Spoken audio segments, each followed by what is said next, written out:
I'm going to start out in terms of contracting. So I appreciated Frank and Josh, you guys both gave us some sense of what you have been doing, but let's start out with talking about how you got into contracting in the first place. So Frank, you want to kick us off? Sure. Let's see. So I always wanted to be in construction. I did grow up actually thinking I was going to build custom homes. I had some relatives that they were building homes. I thought, wow, that looks great, you know. So I'll do that. But I did go in the military first and did a few other things. But then when I got out and went to school and really started to focus, you know, I thought I got to get some experience in doing something. So I went to school, and during the summer I would frame apartment complexes with a framing contractor. And then after school, GI Bill money, all this kinds of stuff runs out, you know, I started having to look for a real job. And I thought, well, you know, I got to, again, get experience, you know. And so I went looking and asking all the people that I knew, you know, where could I get a job? And I got recommended to this public works commercial builder. And, you know, I thought, well, it's good pay, you know, I'll go there and I'll get some experience and then go back to doing my building homes thing. And in short order with him, you know, he pretty much showed me that, no, this was what I wanted to do. I wanted to get into commercial building, things that were intriguing, new on a day-to-day basis, things that were challenging, every job completely different. And so right away I went from, I'm going to be a home builder to this is really what I want to do. But I didn't know I ultimately wanted to do it all on my own. But in the process of working, I always got the enjoyment out of being part of getting it done. But then by way of that, I found that, well, a lot of times I had ideas about how I'd want to get it done. And so then it really started to focus me into the, wow, you know, if I wanted to realize the benefits of the things I think would be valuable in the approach aspect, I really have to kind of do it on my own. And then I started to really see that as, oh, that could be rewarding. Wow, that really might be where I fit, and that's what I want to do. And so that's ultimately, my sights completely changed, and this is what I'm going to do. And I worked out a deal with the boss at the time and just told him what I wanted to do. I want to start my own business. And in this number of years, it's what I'm going to do. I'm committed to you, and I'll commit to you 100%. But, you know, if there's anything you can teach me, whatever, please do. I'll commit to you. And so we made an arrangement. And sure enough, when that day came, long stories in between there, but it was a peaceful, professional transition where I was relying on his mentorship. He provided a lot of mentorship and guidance. And he helped me to basically just go off on my own. And my first job was a job at UC Davis Medical Center doing a TI in one of the spaces. And it was exactly what I wanted to do. I knew the moment we showed up on day one that this was this was it. You know, there's a lot of struggles and things, and there's some things that I did that helped me. And those are the kinds of things I think I'd put out there. But that's kind of how it started. And it's just been a tremendous journey since, up, down, sideways. But it was the best decision I could have ever made. I mean, in hindsight. To kind of touch on some of those things, when I really look back for what's a handful of items that really made a big difference. The first was I had somebody that really told me that you're never going to be 100% ready, Frank. There's going to come a point when you're going to have to step out and do it. Otherwise, 5 years from now, you'll still be saying tomorrow, or, you know, as soon as I, and that got me to make the step. But I made it in baby steps. So a couple years before I even transitioned from my original employer, I started the gears of a company. I opened a bank account. I got my license. I started insurance. I had these things. None of them were burdened because I wasn't really working, but it allowed me to get accustomed to the process of okay, now I got taxes to go, and I need to get insurance, and I need to find bonding, and I need, you know, all these things. And I was able to do it in a way where I really didn't have this huge burden of actual performance, or, you know, I was able to control it. So the company really started in 2006, but if you look, I had my license and my bank all started in 2001. And there was these years where I just kind of, you know, I'd do little things. I'd hire on, you know, doing something for a family member.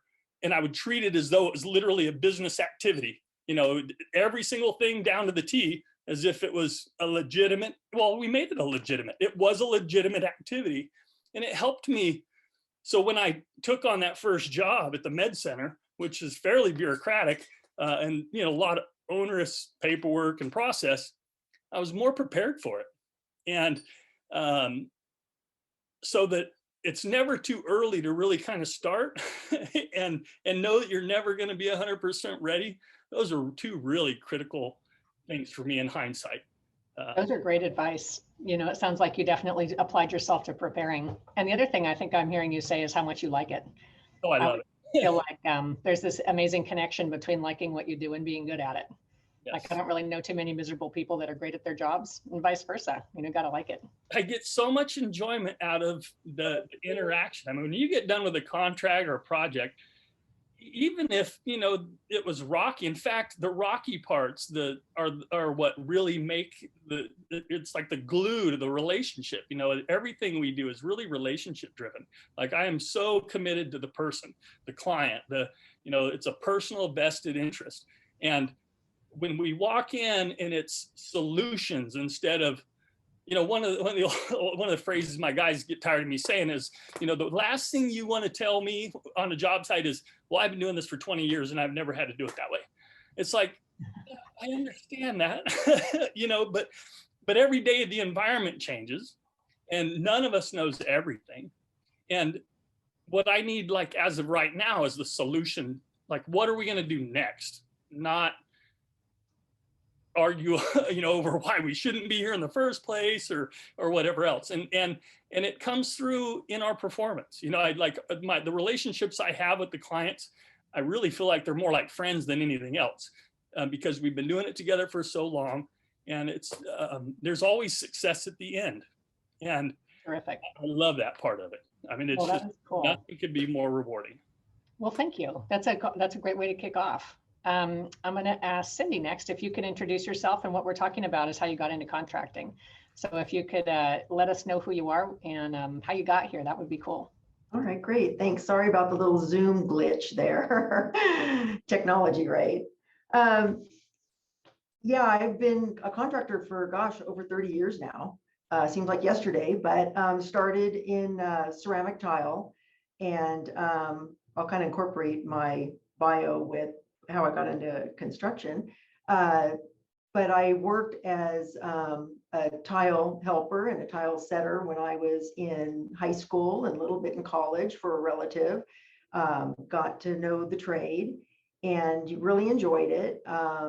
Then from there, I did get my business degree from college.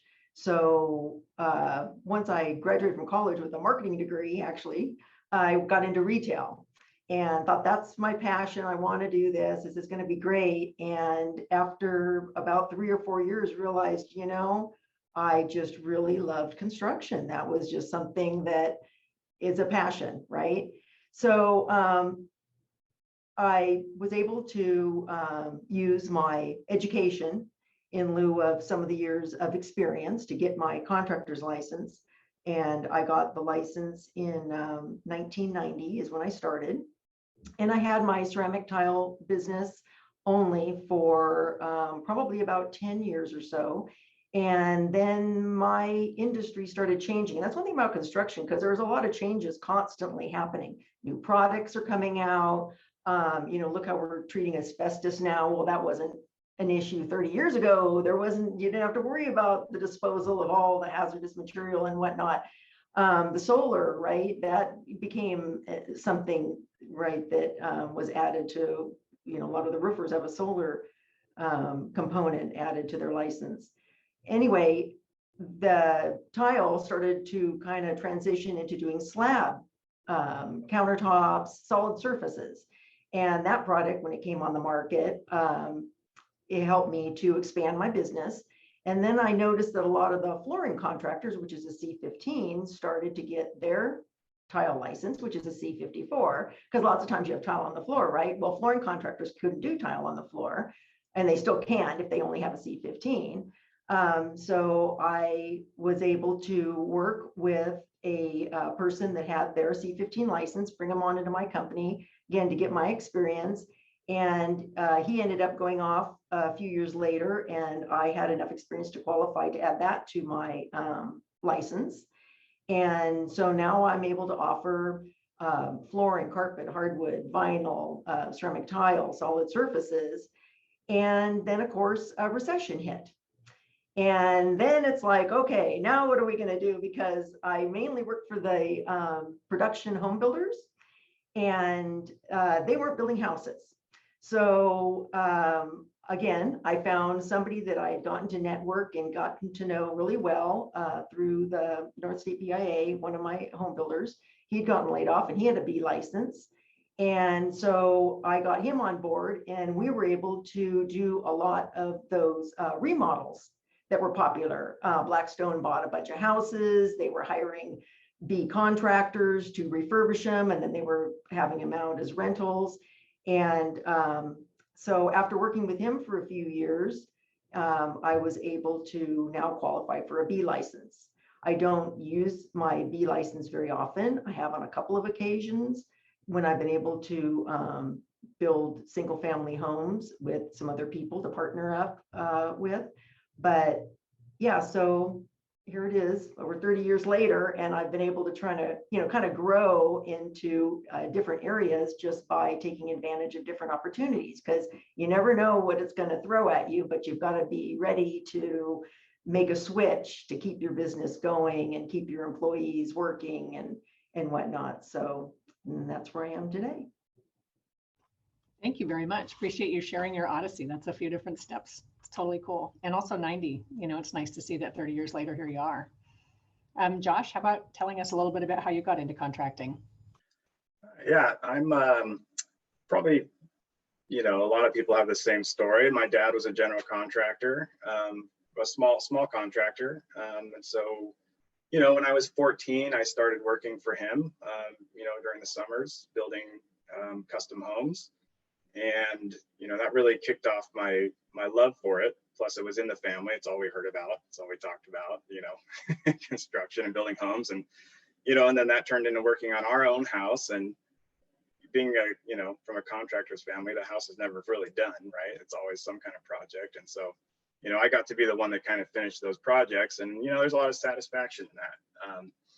And then I think it was about 2008, or when we had the big recession, the business went under and everything, and he started working for some larger companies, Walsh and Webcor and SJ Amoroso, doing more utility scale projects, commercial projects. And so I got the chance to also intern there with him, and he was a project manager and a superintendent for those jobs. And so I got some really good experience being able to be out there on the jobs and see what was important in a job, from start to finish. The safety factors that went into place, all the backwards planning, the project management side of it. So I got to hear all about that and be part of those conversations, and then go wash the concrete truck out. And again, it's just something. It's a labor of love, right?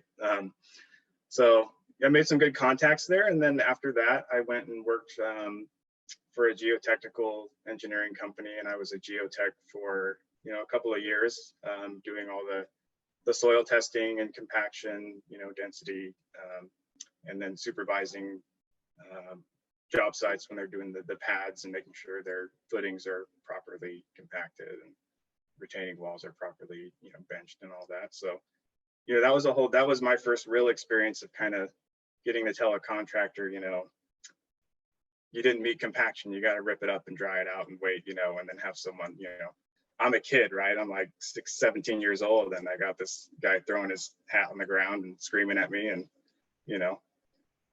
it takes a type of person, right? It's contracting. There's a lot of love, and there's just a lot of emotion. And I love it. So, so from there, I went and I started studying construction management down in Cal Poly. And then, before I finished down there, I ended up joining the military, went into the Army and served as a Ranger in 3rd Ranger Battalion, special operations for the Army, and did 6 tours across 6 years. And, you know, after that, I had gotten married and my wife got accepted to UC Davis. And so it brought us back to Sacramento.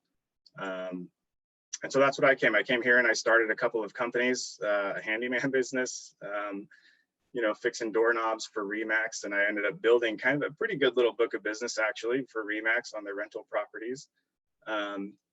And it really kind of started the wheel turning again, you know, wanting to get back into that business. And so, you know, that company had kind of gone about as far as it could go. And so I had stopped doing that and I got a job with an engineering firm doing water wastewater treatment plants. So we would design them and do the construction management for that. And then after we turned it over, we would do the asset management for it. So I did that for several years. And very similar to what Frank was saying, you know, it was a great company to work for. It's not where I wanted to be, very entrepreneurial, and, you know, it's just better when you're doing it for yourself. But the mentorship that I got from them was incredibly, you know, helpful in me starting my career where I'm at now, you know, and they actually helped me start a company while I was still working there, and helped me kind of mentor through it. And, you know, I really started learning about the MWBE programs, finding out, you know, how I could leverage that. And that was something I was able to start doing while I worked at that company. So, you know, so I was there for several years. I had gone pretty much as far as I could have gone. I was running the project management department for them. But, you know, it wasn't mine.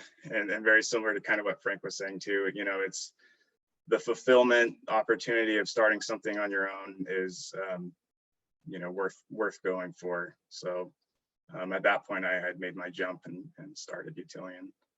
So, yeah. That's exciting. That's interesting. Really, the how you do it. You know, you mentioned that it's what we do is really fun, but how are you doing it is under your control when it's your business. Right. Yeah. So you've kind of all answered the question of why would you go into this, which seems like it has something to do with how. Do you think there's more to be said about why would you decide to do your own business instead of being an employee of someone else's? And that's kind of for the group. If there's any thoughts on what are the pros and cons of staying as an employee of someone else versus hanging out your own shingle? Yeah, I mean, you know, it's risky. It's definitely more risky. You're putting more on the line, but with more risk, there's more reward as well. And especially if you're a very entrepreneurial person, you know, I don't think you're fully fulfilled or content or, you know, feel like you're even doing the right thing until you've started something yourself, even if it fails. I was still happy when my other companies failed too. You know, you just pick up and move on. But yeah, I think there's a big fulfillment factor to be able to do it yourself and succeed. So, you know, not only that, but you get to be a part of helping other people be successful. You know, if you start growing a company and you see it go from nothing to something, you know, and there's a lot of pride in that, on helping other people be successful and thrive as well. Well, and I think you kind of hit on a key point too, with being willing to fail and saying not everything works exactly how we thought it would be the first time. Actually, all three of you had some stories about going a few different routes. One of the things that I remember one of my teachers saying, you only plan about 30% of your life, and thinking, yeah, there's something, you know, opportunities come your way, or people that you meet, or relationships, or coincidences. There's a lot of stuff that influences where we head to.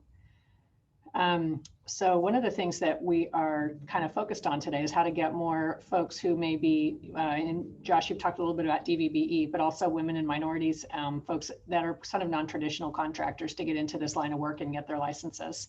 So I'm curious if you feel, any of you feel like your paths have been different than they would have been if you'd sort of been more of a mainstream background. Do you feel like there's anything that was either a benefit or a hurdle that you'd kind of want to reflect on, or you think that the group could benefit from hearing about? Well, Mary, I'll jump in on that.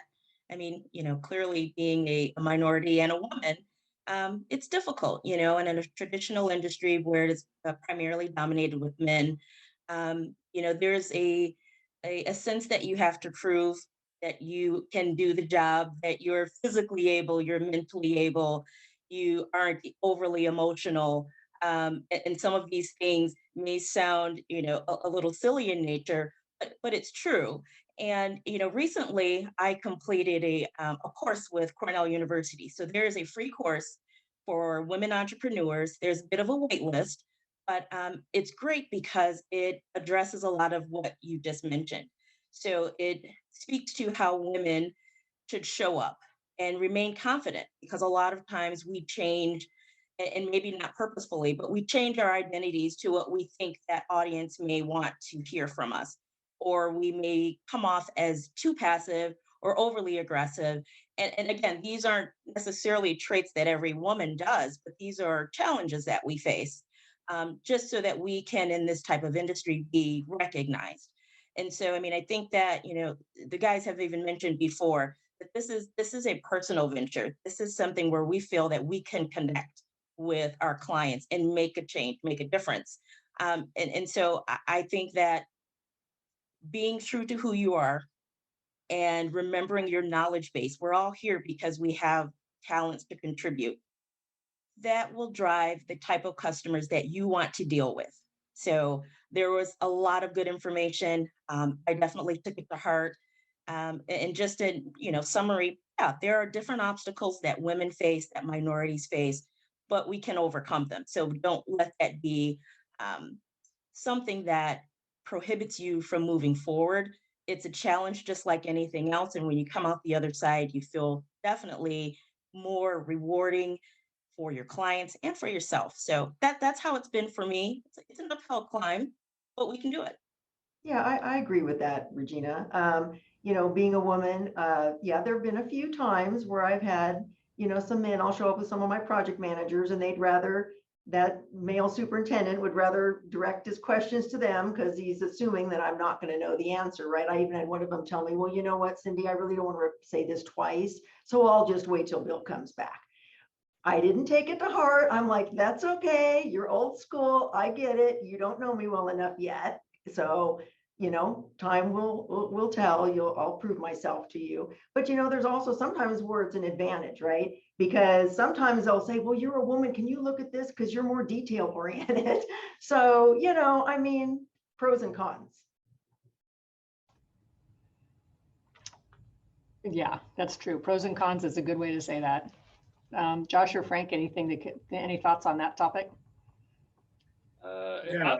Go ahead. Small business part. I do have, I do have small business affiliations, and they're what initially pointed me to the small business type organizations.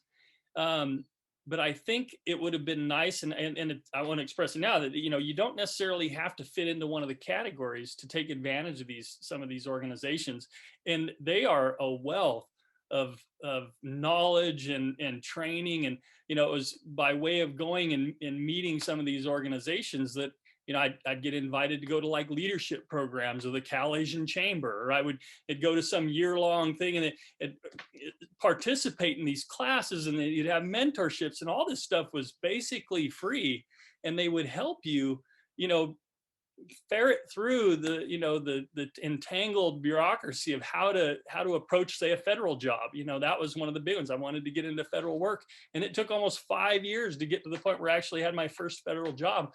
And it was by way of that process of having these small business organizations who they're like liaisons. They had relationships with the folks in these organizations and whatnot. They can show you, look, Frank, this is, take this class. It'll help you identify, kind of what they expect.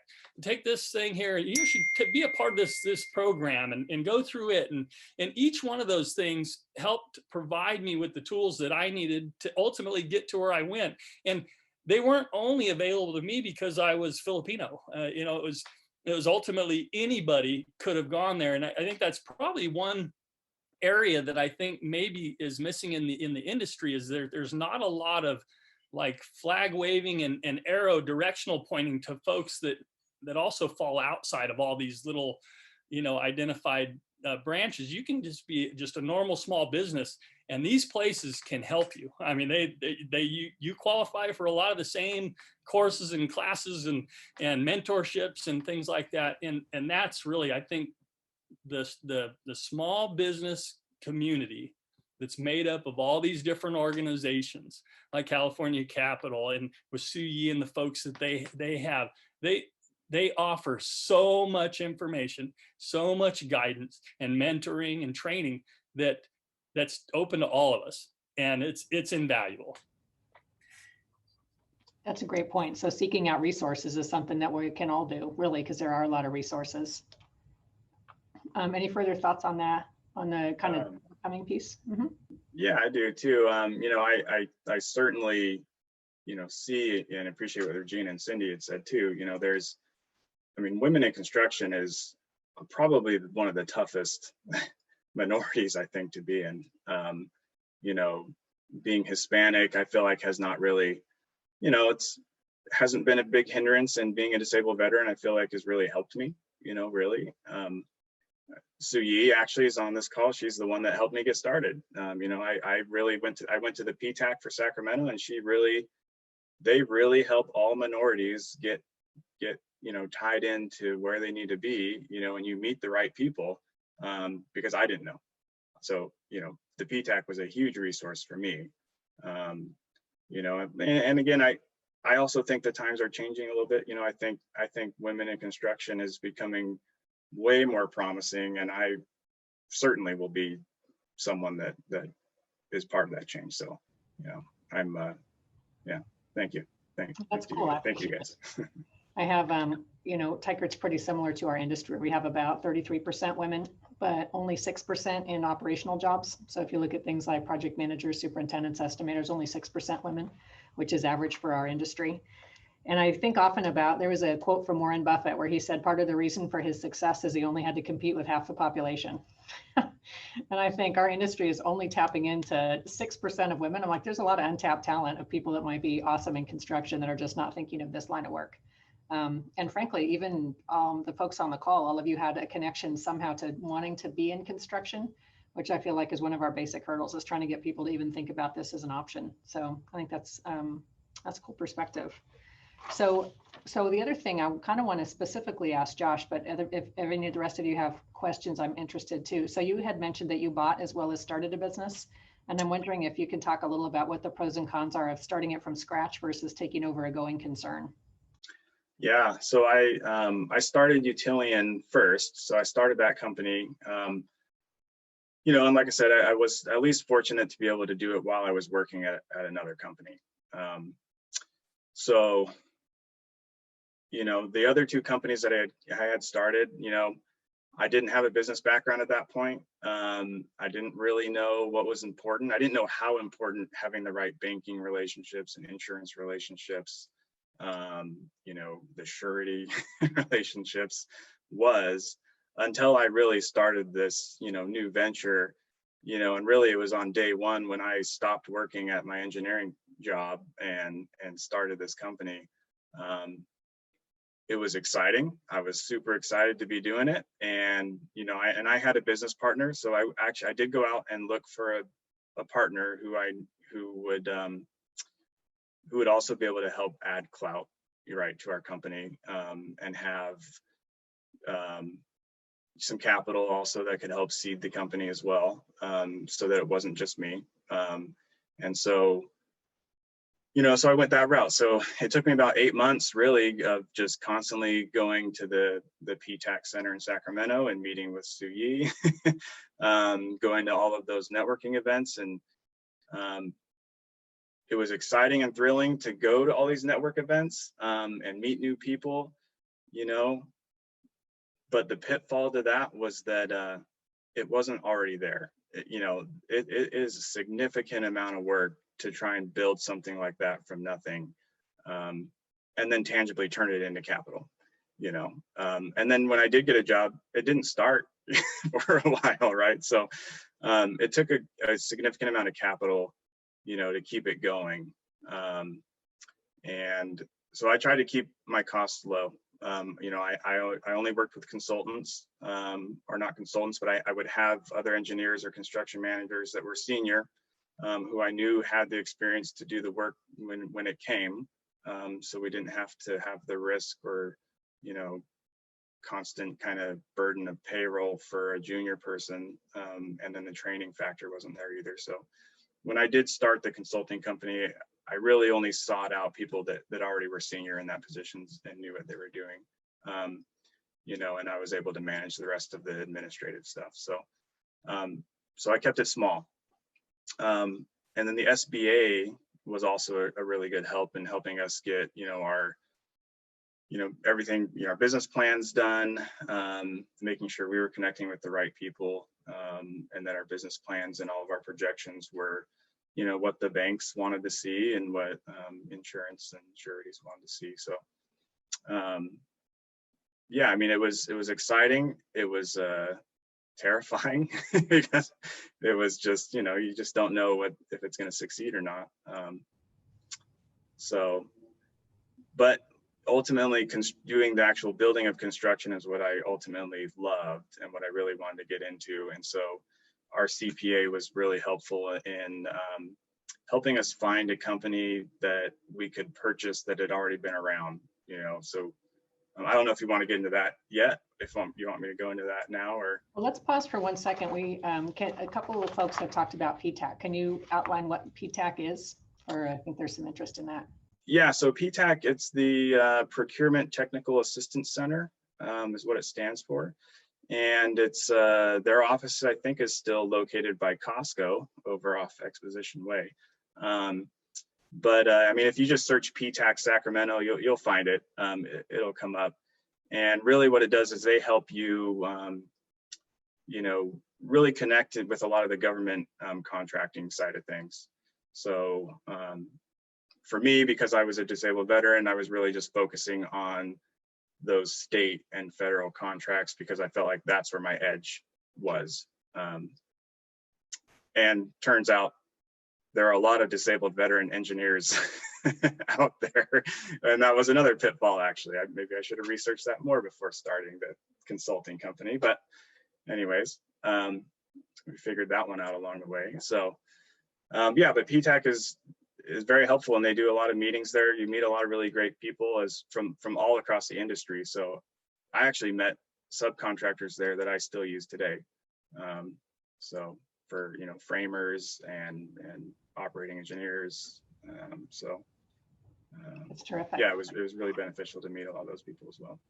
So I guess a couple different things I'm hearing from the group when you got started is you had mentors, you had worked in the business before, so you had some sense of what it would be. What other thoughts are there on how people who are thinking of getting into the business would figure out what they need to have on hand? Like what resources, what team, how do you get started besides having those two things? Any ideas? Yeah, that's a good question. Or what do you need? I mean, that's another thing that we also have on our list is to talk a little bit about resources are needed to start a business. And we have some kind of expertise that I thought we'd turn over to in a few minutes between Judy and Regina to talk about what they actually can offer. But let's also talk about what those of you that have started businesses felt like you needed. Yeah, relationships are very, very important, right? You know, capital, you're going to need labor, and then finding customers. You know, first you kind of have to decide what your niche is really going to be, because there's so many options in construction. Do you want to go like Frank's route, more, you know, commercial, or like Josh was doing, the handyman type of thing? There's remodel work where you go to the home and garden shows. And then, like I said, my niche is more the production home builders. So there's a lot of different opportunities, and you can't be everything to everybody. So it's best to find your niche and to network within that group. I'm, like I said, member of North State BIA. I'm a member of the Sacramento Builders Exchange because I have done commercial work. Because again, when there's a recession, that's where the work is, and you just have to be flexible. But getting, you know, a good CPA, somebody that knows construction, bankers, a local banker. I mean, I would recommend that over a larger bank. That's just my personal, because there's less of a turnover. They get to know you and your business. If you want, after you start to establish the business, get equipment loans, line of credit, they really want to work with you. And there's quite a few great local banks in our area that would love to sit down and just talk to people and know what type of you know, the financial information they're looking for, you know, and depending upon what type of trade you have, because again, there might be more of a need for capital if you have a trade that requires you to buy expensive material and float that until you get paid for your work to be done, versus something that, you know, may not require as much money. So you just kind of have to figure out where you're at in your own personal situation in regards to being able to get the capital, but the relationships to back all that up and to start feeding the pipeline of work, you know, it's very important. And it sounds like you mentioned industry associations too. I know just for heavy civil, we have AGC and United Contractors, and I think all trades that we're in have industry associations that can help, it sounds like, as well. Okay, cool. So related to that is that, you know, there was a comment about starting with a business partner and another one about starting with an accountant. Like if you were going to give people suggestions on how you start putting your team together, what do you look for when you begin grouping up with what partners and what expertise how do you put your team together?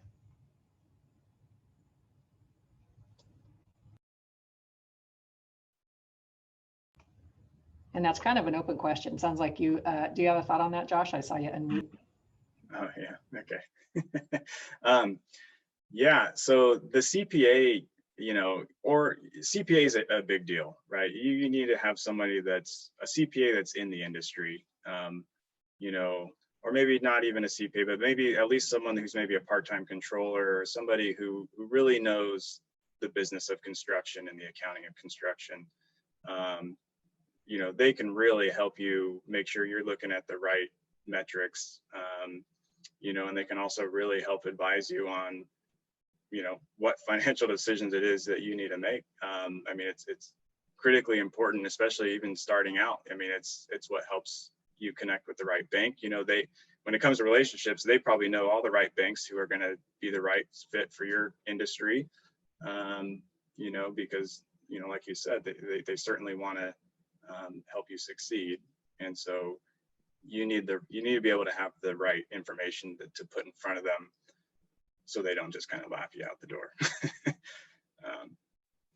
You know, but yeah, absolutely. And then in partners, you know, you want to find somebody who is also still aligned with the industry, because the bank still is going to, so in my case, right, I'm young, I'm less experienced than most, because that's what the bank sees, right? I'm this young kid coming into the bank and I have this company, and why should we fund you?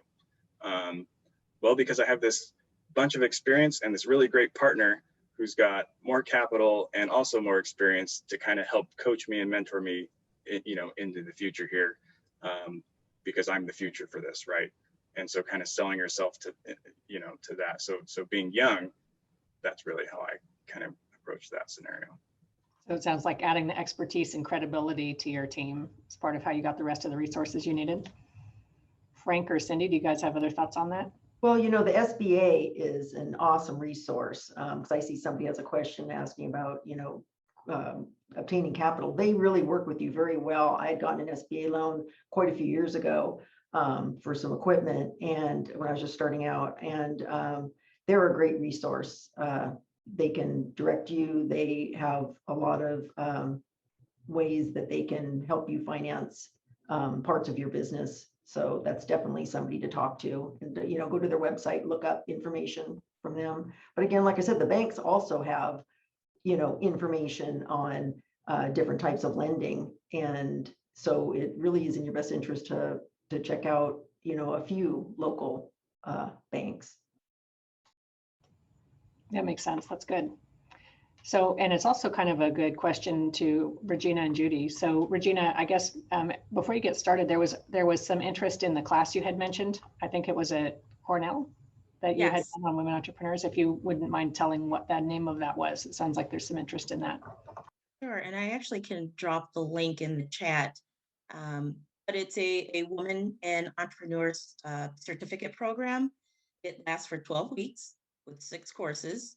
And it really takes you through everything that we're kind of talking about right now. So what type of financial assistance that you can get, you know, angel investors, loans, grants, those types of things.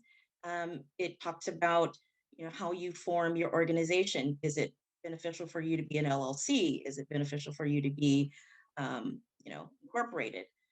So it takes you through a lot of the very fundamental, basic questions that you may have, where I think I saw someone in the chat said, hey, I don't have business background, what would I do?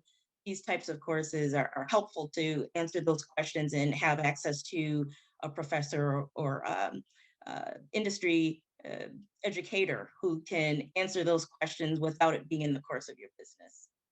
So I will drop that in the link in. And again, I will warn that it is a long wait because there are a lot of people like us who are seeking this knowledge. So for instance, I was on it for 2 years. I waited for 2 years to get this, but it is through Cornell, which is a great institution, as you guys know, and it's free. I believe it's sponsored by Bank of America. So I will drop that in. Also, I did want to say, just to answer your previous question, kind of my rule of thumb, and this is just me, is if there's an area that's not my expertise, you need to seek someone who can help you there. So if you're not an accountant, you need a CPA. If you're not an attorney, and I understand that there are financial, restraints that could be there, but if you have a mentor, if you can ask someone in a networking environment what they have done. But, the rule of thumb is usually if that's not your industry, seek help from someone who has that professional knowledge. That is a very good tip. And Judy, I appreciate the work you've done kind of setting some resources together on what lenders look for. But maybe I could start by asking you a more general question of how should someone that's thinking about getting into business, everyone on the call has kind of mentioned going to banks as one of the hurdles that causes them to assemble a team or start thinking about what their resources are. How should people think about finding the money to get started? Because there's also been a point that there is working capital needed in addition to all the stuff you have to do to hire folks and so forth. Yeah, good question, Mary. I think there are banks and then there are non-traditional lenders. And many banks, especially right now during this pandemic period, may be hesitant to fund a startup business. But there are non-traditional lenders like California Capital that will do that. And we have a micro lending program that provides loans anywhere from $500 up to $150,000, depending on what county you're located in. This is in the Sacramento region. And sometimes that's all the money that you need if you're starting out small.